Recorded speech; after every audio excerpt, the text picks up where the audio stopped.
आप सभी का मेरे चैनल पर हार्दिक स्वागत है। आज मैं बात करूंगा मॉडल सेट नंबर 19 के बारे में। मैंने आपको पिछली वीडियो में करवाया था मॉडल सेट नंबर 18 और आज करवा रहा हूं मॉडल सेट नंबर 19।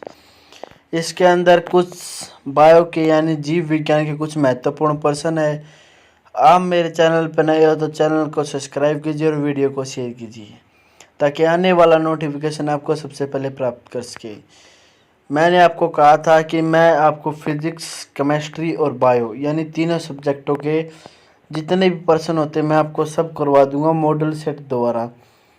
ये प्रश्न जो मैं आपको करवा रहा हूँ ये प्रश्न किसी न किसी एग्जाम्स में रिपीट होंगे या पक्का आएंगे। कोई से लगा लो गवर्नमेंट या प्राइवेट, जो भी यहाँ एग्जाम्स होते हैं उनमें ये प्रश्न रिपीट होते हैं। तो इन तीनों सब्जेक्टों के मैं आपको ये प्रश्न करवा दूंगा और मैथ की तैयारी आप कहीं और दूसरे चैनल से कर सकते हैं। तो ज़्यादा समय नहीं लेते, हम शुरू करते हैं हमारी वीडियो को। हमारा पहला प्रश्न देखिए, वह पौधा कौन सा है। मतलब वो पौधा बताना भाई कौन सा है जो ऑक्सीजन की अनुपस्थिति में श्वसन कर सकता है। यानी ये बताना भाई वह कौन सा पौधा है जो ऑक्सीजन के बिना भी सांस ले सकता है, ये बताना है। तो कौन सा है, क्लोरेला। क्लोरेला नामक एक ऐसा पौधा है जो भाई ऑक्सीजन के बिना भी सांस ले सकता है, यानी वो जीवित रह सकता है, उसे ऑक्सीजन की कोई भी ज़रूरत नहीं है। कौन सा पौधा वो भाई, क्लोरेला। क्लोरेला नामक एक ऐसा पौधा जो ऑक्सीजन के बिना रह सकता है। अगला प्रश्न देखिए, प्लेग की बीमारी किस विषाणु द्वारा फैलती है। प्लेग की बीमारी किस विषाणु द्वारा फैलती है, जीव विषाणु। आपको पता है प्लेग एक ऐसी महामारी थी जिससे अनेक लोगों की मौत हुई थी। सबसे ज़्यादा मौत प्लेग से हुई थी। तो कौन सा वायरस है, जीव वायरस है जो फैलाता है इस बीमारी को, पास्चुरेला पेस्टिस। पास्चुरेला पेस्टिस नामक एक ऐसा वायरस है, जीवाणु जो भाई प्लेग की बीमारी को फैलाता है यानी आगे बढ़ाता है। कौन सा वायरस है भाई, पास्चुरेला पेस्टिस। पास्चुरेला पेस्टिस नामक एक जीवाणु है, ये आप ध्यान रखना। वीडियो को लाइक और शेयर जरूर करो भाई ताकि जो मैं करवा रहा हूँ ये दूसरे बच्चे भी देख सके और आगे बढ़ सके। अगला है, कोशिका के किस भाग को साइट ऑफ कंट्रोल कहते हैं। यानी कोशिका होती है सेल होती है। कोशिका जो सेल होती है भाई, कोशिका को इंग्लिश में सेल कहा जाता है। तो ये बताना भाई कोशिका के किस भाग को साइट ऑफ कंट्रोल कहा जाता है। तो केंद्रिक, न्यूक्लियस। जो भाई न्यूक्लियस होता है भाई सेल के अंदर वो भाई कंट्रोल करता है। जो न्यूक्लियस होता है भाई सेल के अंदर वो भाई पूरे सिस्टम को कंट्रोल करके रखता है। यानी कंट्रोल करने वाला भाग कौन सा होता है, केंद्रिक या न्यूक्लियस। अगला भाई, कौन सा प्रोटीन रक्त को थक्का बनाने में मदद करता है। यानी जो भाई कहीं पे कट लग जाता है वहाँ से खून निकलना शुरू हो जाता है, कुछ मिनटों के बाद भाई वहाँ पर क्लोटिंग हो जाती है यानी थक्का बन जाता है और वो खून को बहने से रोकता है। तो ये बताना भाई कौन सा प्रोटीन है, प्रोटीन बताना है। फाइब्रिनोजन नामक प्रोटीन। फाइब्रिनोजन नामक एक ऐसा प्रोटीन है भाई जो भाई थक्का बनाता है, रक्त में थक्का बनाने में मदद करता है। फाइबर, आप जो बड़े शब्द होते हैं उन्हें तोड़कर पढ़ सकते। फाइब्रिनोजन नामक एक ऐसा प्रोटीन है जो रक्त में थक्का बनाने में मदद करता है, ये आप ध्यान रखना। अगला प्रश्न देखिए, पागल कुत्ते के काटने से कौन सी बीमारी होती है। जो भाई पागल कुत्ता किसी को काटता है तो बीमारी कौन सी होती है? तो ये बताना भाई, बीमारी होती है हाइड्रोफोबिया। हाइड्रोफोबिया नामक एक बीमारी होती है भाई, जिससे जो पागल कुत्ता किसी को काटता है तो हाइड्रोफोबिया हो जाती है, यानी उसे पानी से डर लगता है या ऊंचाई से डर लगता है। इस बीमारी के अंदर या तो पानी से डर लगेगा या ऊंचाई से डर लगेगा। और पागल कुत्ते काटने में कौन सी बीमारी होती है? हाइड्रोफोबिया, ये ध्यान रखना। उपग्रह के समय ज्ञात करने के लिए अंतरिक्ष, एक मिनट हो, उपग्रह के समय ज्ञात करने के लिए अंतरिक्ष यात्री किस प्रकार की घड़ी का प्रयोग करते हैं? यानी ये बताना, जो अंतरिक्ष में भाई कोई भी जाता है तो हमारे यहाँ पर जो पृथ्वी पर जो घड़ी होती है वो भाई वहाँ पर नहीं चलेगी। उसके लिए स्पेशल घड़ी होती है, घड़ी जो वहाँ पर टाइम को बताती है। तो कौन सी घड़ी होती है भाई? स्प्रिंग घड़ी। क्या है? स्प्रिंग घड़ी। ये भाई घड़ी अंतरिक्ष के अंदर टाइम को बताने में मदद करती है। कोई भी साधारण घड़ी अंतरिक्ष में मदद नहीं कर सकती। ये स्प्रिंग नामक एक घड़ी होती है जो अंतरिक्ष में मदद करती है। अगला प्रश्न देखिए, किरचॉफ के नियम से क्या समझते हैं? जो किरचॉफ था भाई, उसने अपने नियम दिए थे, तो उससे आप क्या समझते हैं? किरचॉफ के नियम ये देखिए, अच्छे तो होते भाई उत्सर्जक और अच्छे होते हैं अवशोषक। यानी ये बताना भाई, जो किरचॉफ के नियम थे उससे आप क्या समझते हैं? एक तो भाई वे जो कोई भी ऑब्जेक्ट है वो भाई अच्छे है ना, मतलब गुड उत्सर्जक होते थे और अच्छे अवशोषक। यानी वो किसी को ग्रहण भी कर सकते थे अच्छी तरह से और किसी चीज़ को अच्छी तरह से छोड़ भी सकते थे। उनमें दोनों ये क्वालिटी बहुत अच्छी तरह से थी। किरचॉफ के नियम से हम ये समझते हैं। अगला प्रश्न देखिए,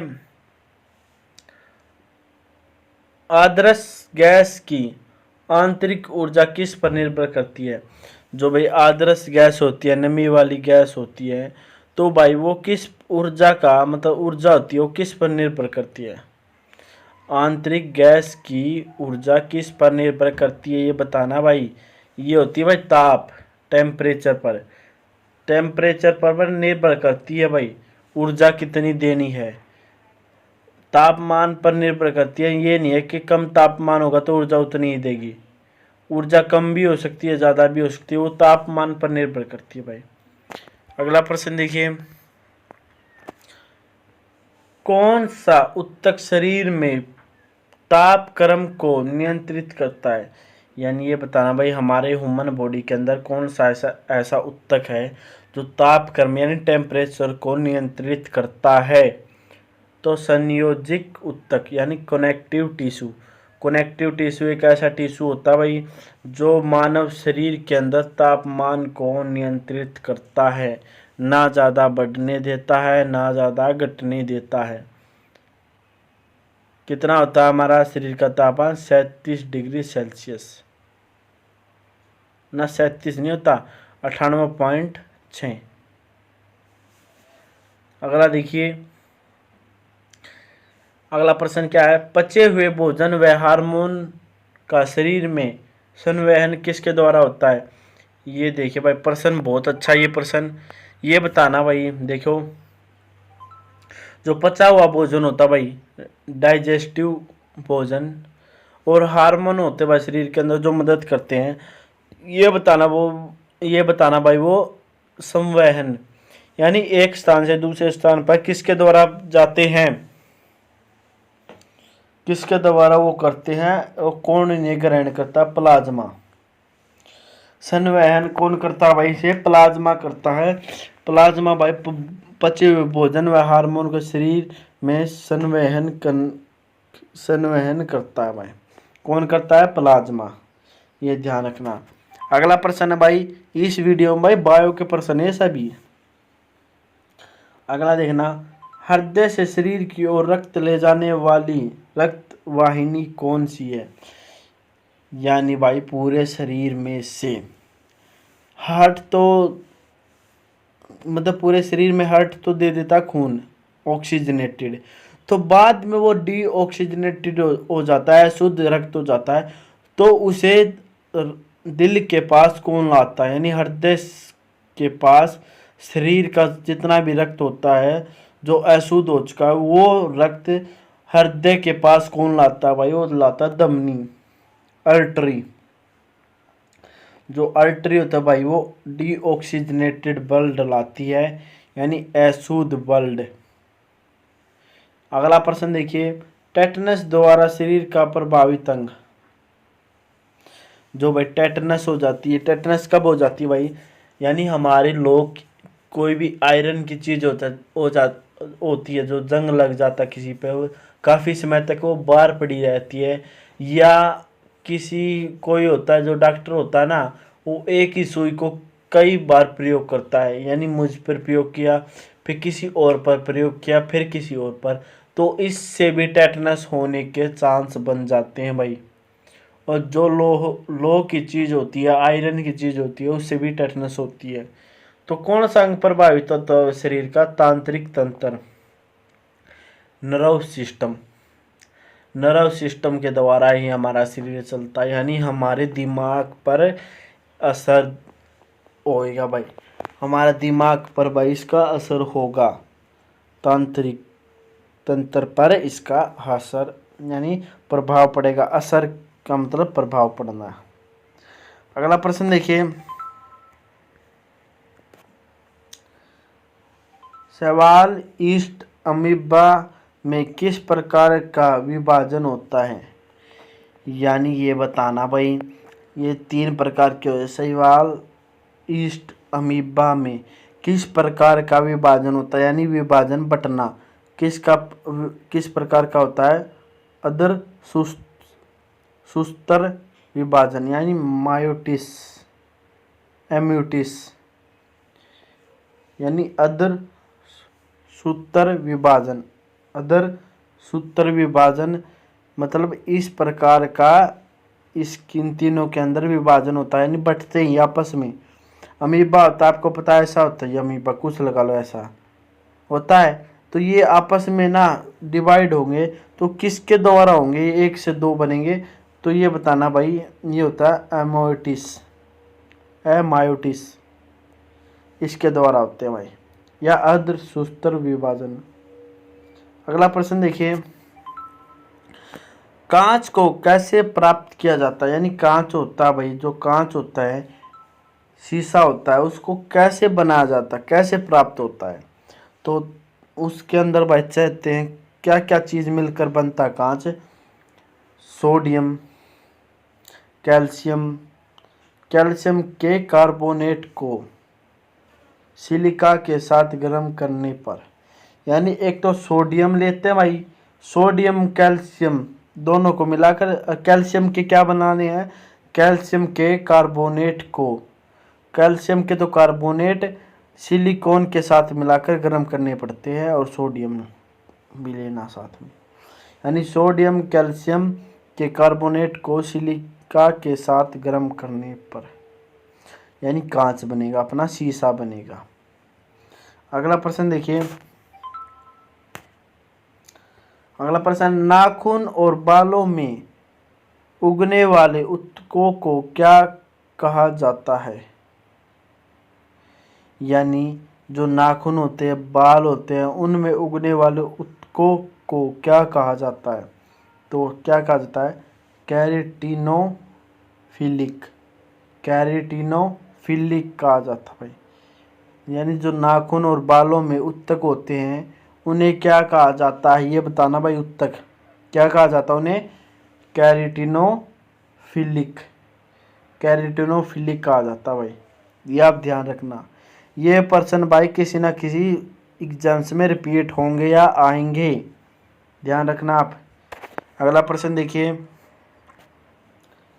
जर्मन सिल्वर किसका मिश्रण है, यानी जर्मन सिल्वर किसका मिश्रण है भाई, यानी जस्त व निकल, यानी जिंक और निकल का भाई, ZnN निकल Ni, निकल और जिंक का भाई मिश्रण है। जो जर्मन सिल्वर है भाई वो भाई इन दोनों मेटलों का मिश्रण है, यानी दोनों को मिलाकर जर्मन सिल्वर बनाया जाता है।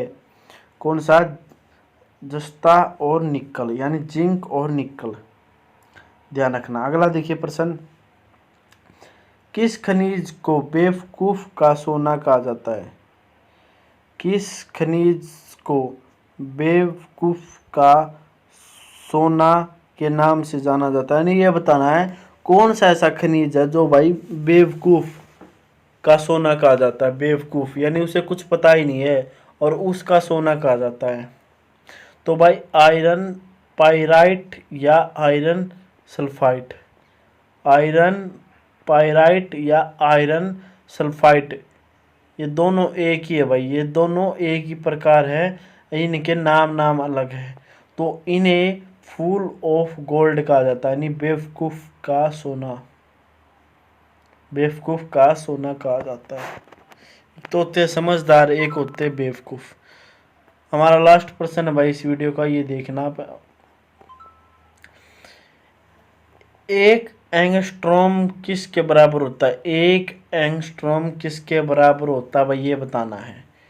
एक एंगस्ट्रॉम किसके बराबर होता भाई, ये होता भाई 10 की पावर -10, 10 की पावर -10, यानी 10 की पावर 10 -10 के बराबर होता भाई एक एंगस्ट्रॉम। एक एंगस्ट्रॉम 10 की पावर -7 मिली के बराबर होता है, एम यानी मिली।